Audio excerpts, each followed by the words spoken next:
Hi there, it's Kevin with RogueDeckBuilder.com here with this week's FNM primer. Unfortunately, I won't be able to attend FNM this week. As many of you know, I coach the Richfield High School boys swim team, and this is our first away meet, so I will be traveling, and then the team will be competing in a swim meet. So that means that me and my partner for this FNM are going to miss this week's FNM, which is a bummer because it's two-headed giant, and we are really excited to run these two decks at our local game store, as we think that we have our metagame figured out. There's a lot of people talking about Sphinx's Tutelage in Two-Headed Giant, and a lot of people talking about Zulaport Cutthroat builds in Two-Headed Giant. So we kind of built two decks that I think they're really well positioned against those two type strategies. We also inevitably know that some people are going to be running hyper-aggressive decks, and I think that this deck is perfect. So this is going to be a take off the Villainous Wealth playing on a budget deck, but instead of running cards that just stabilize themselves, I'm going to rely on my ally to really stabilize and then just play a lot of high impact cards and cards that run off landfall. So two of the cards that I really like off landfall are Retreat to Kazandu and Retreat to Hagra, as these are going to gain us life, and it also, this put a +1/+1 counter is going to be very relevant for my ally's strategy.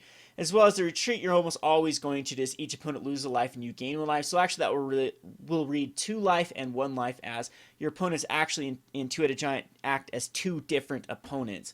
So then Rattleclaw is still going to be our 2-drop to help us ramp into our 4-drop. So this deck likes to go 2-4-6. So what I mean by that is a 2-drop into Rattleclaw, a 4-drop into Hedron Archive or Explosive Vegetation, and a 3-drop into the Renewal or the Sower. So if we do that, we're going to gain, if we have a Retreat to Kazandu out or a Retreat to Hagra, you gain a ton of life off of the Nissa's Renewal. So that's going to stabilize us on our side of things.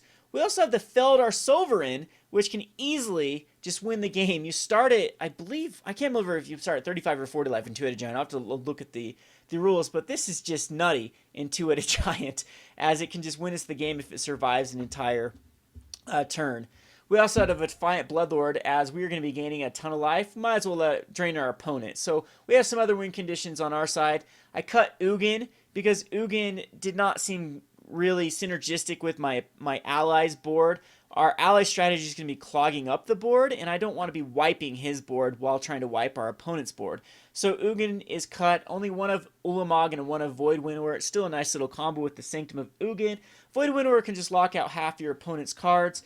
Ulamog can take care of at least 2 permanents of your opponent. So I think that it's good just to include a couple or one of each of those. So we have still 4 Villainous Wealth, so we can't rely on our own win conditions. We can easily rely on our opponent's win conditions. We have 2 Blighted Cataracts and Hedron Archives to still draw us cards. I had a Painful Truce in here, but it was a last-minute cut, as I think that the rest of the cards are just more impactful and we can rely on drawing cards. So for the mana base, we're running 2 Polluted Deltas, a Prairie Stream, an Island, and 2 Swamps. I think this will allow us to find our black sources quite easily, and the plains are going to be tutored up by either the Renewal or the Explosive Vegetation.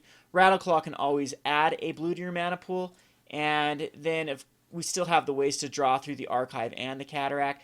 Oblivion Sower can also find you swamps, islands, and plains quite easily through your opponents, and I just think it's a very well-rounded strategy with the win conditions, 6 win conditions in this side of the board. So on our support side of the board, to help us get to the late game, we have the Hardened Scales / Mastery of the Scenes Green-White Megamorph strategy. So Hangerback Walker is going to be in here, and it's going to be able to get counters off of the Retreat to Kazandu. So that's pretty sweet. Like an Explosive Vegetation can add 2 counters to a Hangerback Walker, and in that turn you can actually easily add 3 counters to the Hangerback Walker by playing a land yourself. So Hangerback is going to get pretty big quickly, clog up the board, allow to have a lot of cards for like Mastery of the Unseen. If we do end up manifesting a card, we can, or turning a card face up, we can gain a ton of life through the Hangerback Walker. It's just going to be basically a combination of both Hardened Scales and a Mastery Megamorph deck. So it's going to be 3 Hidden Dragon Slayers, 2 Serene Stewards, which I think is also a pretty cool synergy with the Retreats, because you're going to be gaining life a lot, and basically this turns all of your cards into Hangerback Walkers, allows you to use any excess white mana into putting counters on your Hangerback Walker or any other card. I mean, counters are actually pretty nice on Den Protector. They're also good on Hidden Dragon Slayer. They're not bad on Death Mist Raptors, and they're great on Mana Gorger Hydra. Hydra's going to snowball out of control in this format.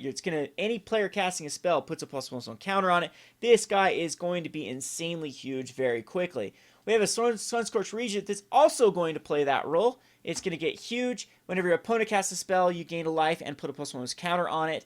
And we're going to have 2 more Whisperwood Elementals. The reason why we chose Felidar Sovereign in the ramp strategy is it's a lot easier for this deck to get to 6 than it is for a 23 land deck to get to 6, especially when you want to use a lot of your mana on like Hangerback Walker or Unmorphing or Megamorphing cards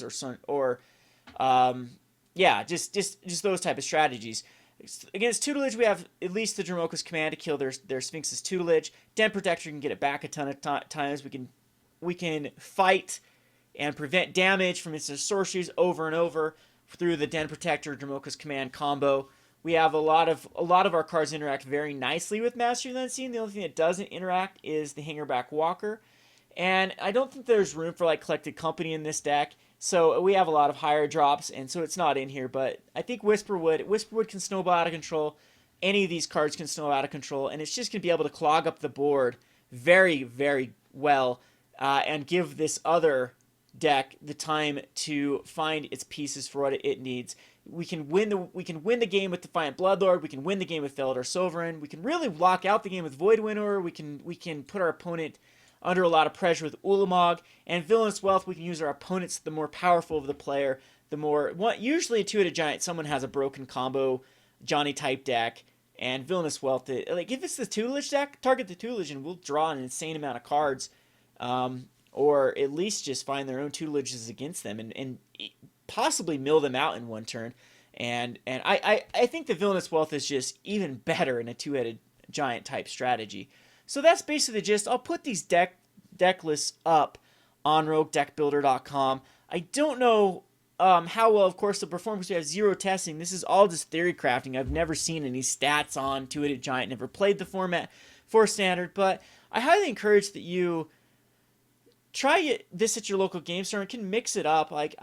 Standard is going to get very stale very quickly with the especially in this format, just the good stuff decks, and I think that this adds a nice little twist. So that would be the deck that we would play. Unfortunately, neither one of us are going to be able to attend this event. Maybe we can convince everyone to play it again next Friday, and we'll let you know how well it goes. But I hope you enjoyed this deck list. This has been Kevin with RogueDeckBuilder.com. Thanks for watching.